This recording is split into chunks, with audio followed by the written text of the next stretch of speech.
Hello श्रोताओं, नमस्कार।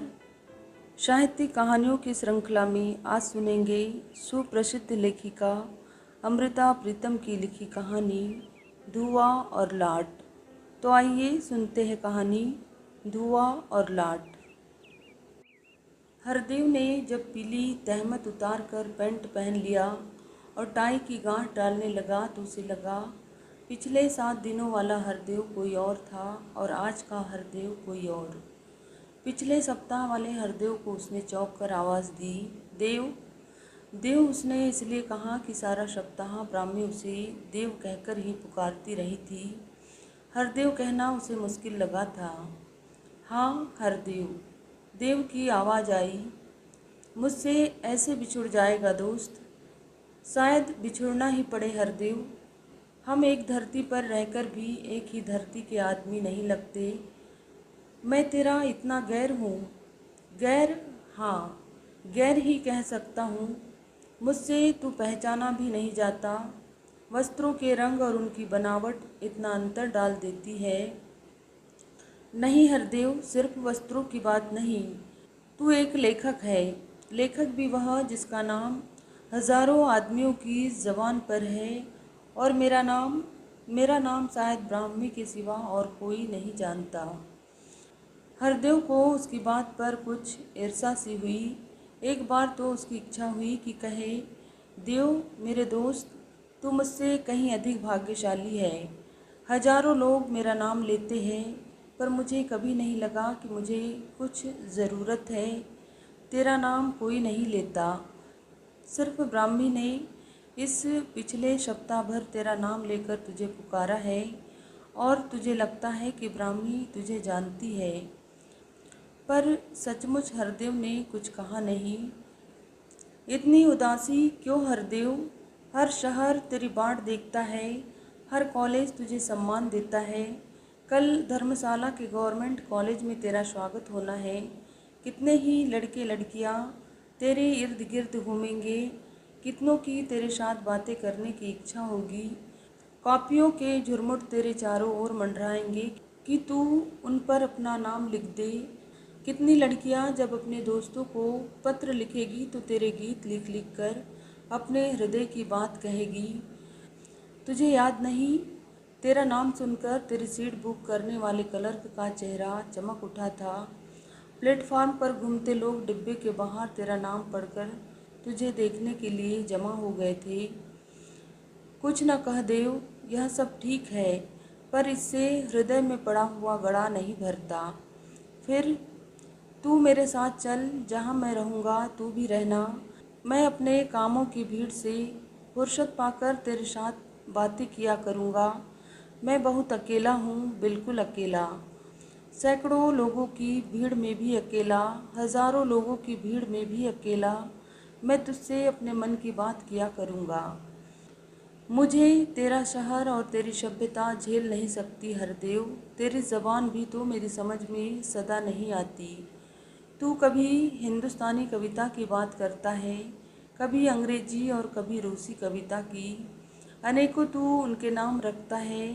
कभी रोमांटिक कहता है तो कभी छायावादी, कभी यथार्थवादी तो कभी प्रतीकवादी, कभी प्रगतिशील तो कभी परंपरावादी। और मेरी समझ में कुछ नहीं आता। हरदेव ने सिर झुका लिया। पिछले कितने ही दिन उसे याद हो आए। बरसों से उसके भीतर एक धुआं सुलगता रहा है और पिछले कुछ महीनों से उसे लगा कि जैसे उस धुएं में उसकी सांस घुटने लग गई थी।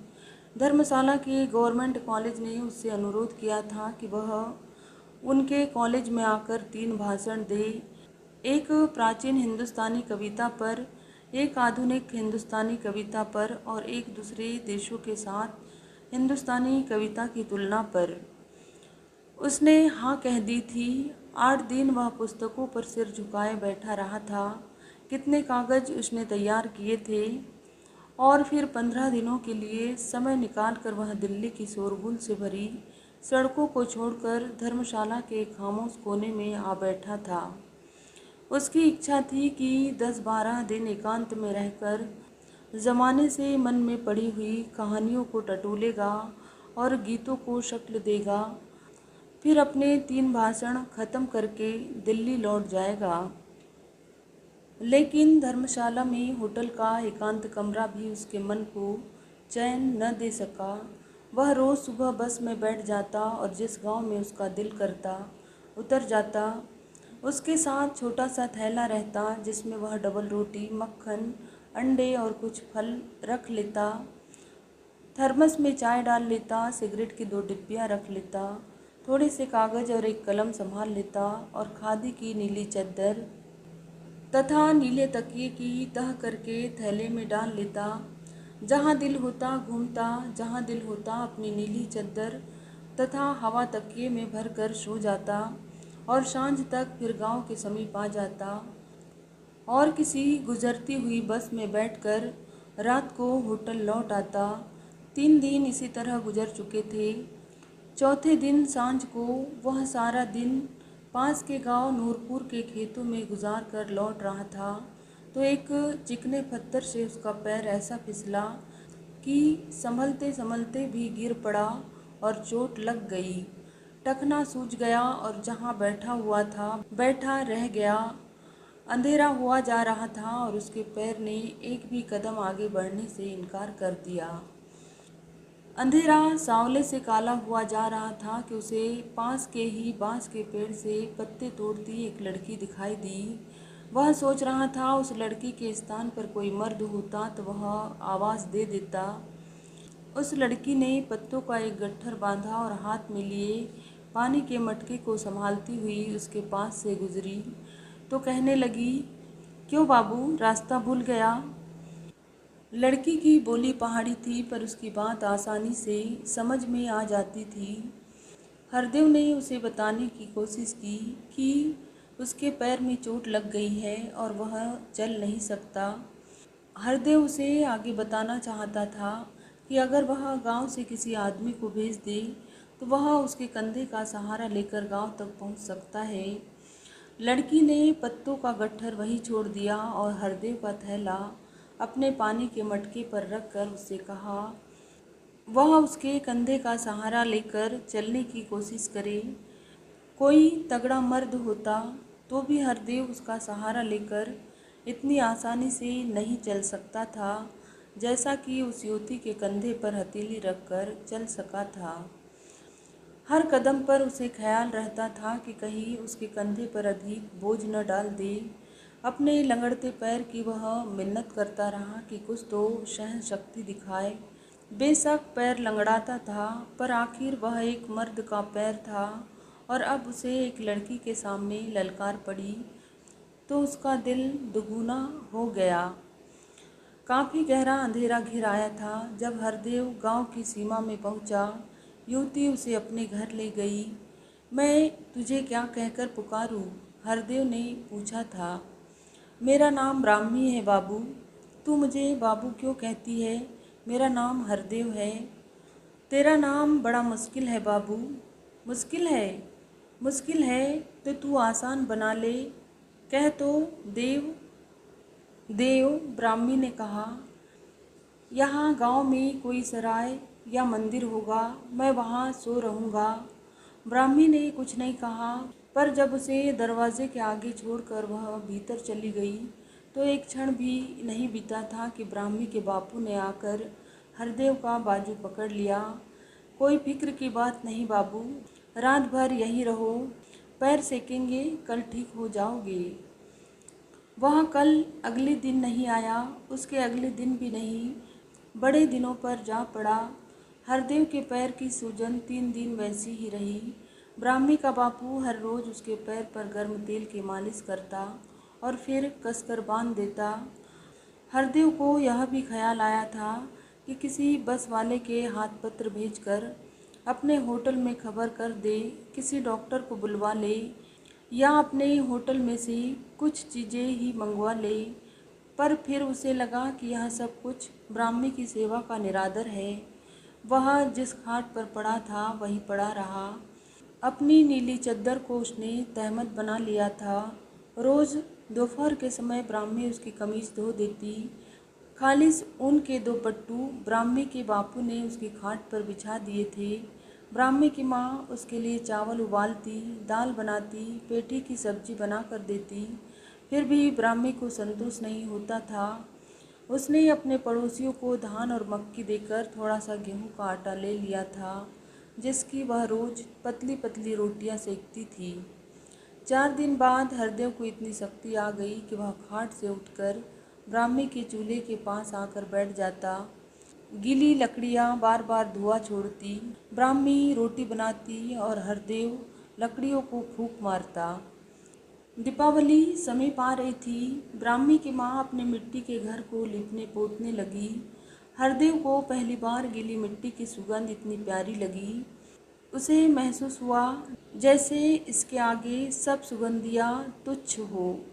आंगन लीपकर ब्राह्मी की माँ ने गेरू घोलकर सारे आंगन में किसी के पैरों के निशान बनाना शुरू कर दिए। यह क्या है ब्राह्मी? हरदेव ने पूछा। यह कहती है इन्हीं निशानों पर पैर रखकर लक्ष्मी आएगी, ब्राह्मी ने बताया। हरदेव का मन उसके भोले विश्वास के प्रति सम्मान से भर गया, पर उसने हंसकर फिर पूछा, सच ब्राह्मी, लक्ष्मी आएगी? मुझे दिखाओगी? न ब्राह्मी ने कभी लक्ष्मी आती देखी थी, न उसकी माँ ने, और न ही ब्राह्मी की माँ ने ही देखी होगी। ब्राह्मी हंस पड़ी। लक्ष्मी भी कभी दिखाई देती है? हाँ, कभी कभी नजर आती है, हरदेव ने कहा। कब? जब वह दिखाई देती है उसका नाम बदल जाता है। ब्राह्मी उसके मुंह की ओर देखती रह गई। कभी कभी उसका नाम ब्राह्मी भी हो जाता है, हरदेव ने कहा। सुनकर ब्राह्मी के मुंह पर जो झेप आई और उसका मुंह जिस तरह सुलग उठा, हरदेव को लगा उसने संसार भर के चित्रकारों की कला देखी है, पर ऐसा पवित्र रूप कहीं नहीं देखा था। ब्राह्मी के बापू ने अपने बाबू के स्वागत के लिए एक दिन शहर से डबल रोटी और अंडे मंगवाए। हरदेव मिन्नतें करता रहा कि अब उसे मक्की की रोटी और उबले हुए चावलों से बढ़कर कुछ अच्छा नहीं लगता, पर ब्राह्मी को और उसके घर वालों को अपनी मेहमान नवाजी काफ़ी नहीं लग रही थी। ब्राह्मी ने आग जलाई। हरदेव ने तवा रखकर ब्राह्मी को अंडे बनाने बताए। ब्राह्मी चाय बना रही थी। लकड़ियाँ बुझ बुझ जाती थी। हरदेव ने कितनी फूंकें मारी, पर धुआं घना हुआ जा रहा था। ब्राह्मी ने एक जोर की फूंक लगाई। धुएं के बादल में से एक लाट निकली। चूल्हे के पास झुकी हुई ब्राह्मी का मुंह चमक उठा। यह पहली बार था जब हरदेव को लगा बरसों से उसके मन में जो धुआं सुलगता रहता था, आज किसी ने उसे ऐसी फूंक मारी थी कि उसमें से रोशनी की एक सुर्ख लाट निकल पड़ी थी और उस लाट में ब्राह्मी का मुंह चमक उठा था। ब्राह्मी एक लड़की नहीं थी, मनुष्य का पवित्र प्यार थी। अगले रोज ब्राह्मी ने एक अजीब बात की। उसने हरदेव से पूछा, देव बाबू, तुमने कहा था कि लक्ष्मी जब दिखाई देती है उसका नाम बदल जाता है। हाँ, कभी कभी लक्ष्मी मर्द भी बन जाती है। यह पहली बार थी जब हरदेव को उत्तर देने के लिए कुछ नहीं सूझा। वह ब्राह्मी की मुंह की ओर देखता रह गया। हरदेव के हवा तकिए में ब्राह्मी बड़े चाव से फूंक लगाती और जब वह भर जाता, हरदेव उसके साथ इस तरह मुंह लगा लेता गोया उसमें से ब्राह्मी की सांस आ रही हो। सोच में डूबे हरदेव ने सिर उठाया। देव उसके सामने खड़ा था। हरदेव ने अपनी गर्म स्लेटी पैंट पहन रखी थी और देव ने अपनी कमर के गिर्द नीली तहमत बांध रखी थी। देव, हाँ दोस्त, तू मेरे साथ नहीं चलेगा? मेरे लिए और कहीं जगह नहीं हरदेव, मैं यहीं रहूँगा। यहाँ ब्राह्मी के घर। क्या करेगा यहाँ? ब्राह्मी जंगल के चश्मे से अकेले पानी लेने जाती है, मैं उसके साथ जाया करूँगा। वह खेतों में जाकर धान काटती है, मैं उसका गट्ठर उठवाया करूँगा। वह चूल्हे के आगे बैठकर रोटियाँ सेकती है, मैं आग जलाया करूँगा। वह थोड़े दिन बाद ससुराल चली जाएगी, मैं उसकी डोली के साथ जाऊँगा। वह अपना नया घर बनाएगी, मैं उसे रोज़ सजाया करूँगा। पर देव, तेरा उसके साथ रिश्ता क्या होगा? यही तो दुनिया वालों की बुरी आदत है कि वे आदमी का आदमी के साथ रिश्ता जानना चाहते हैं। वे आदमी को पीछे देखते हैं रिश्ते को पहले। क्या औरत का मुंह औरत का नहीं होता? क्या वह ज़रूर माँ का मुंह होना चाहिए, बहन का मुंह होना चाहिए, बेटी का मुंह होना चाहिए, बीवी का मुंह होना चाहिए? औरत का मुंह औरत का क्यों नहीं रह सकता? तू ठीक कहता है देव, मेरे पास इसका कोई उत्तर नहीं। कम से कम तुझे यह सवाल नहीं पूछना चाहिए। मैं कुछ नहीं पूछता। आज तूने अपने हवा तकिए को खाली नहीं किया हरदेव। इसे ब्राह्मी ने अपने हाथों से भरा है, तो फिर जितने दिन हो सका उसके सांसों के साथ सिर लगाकर सांस लूँगा। कितने दिन हरदेव? तेरी दुनिया की हवा इस दुनिया से अलग है। वह सभ्यता की हवा है।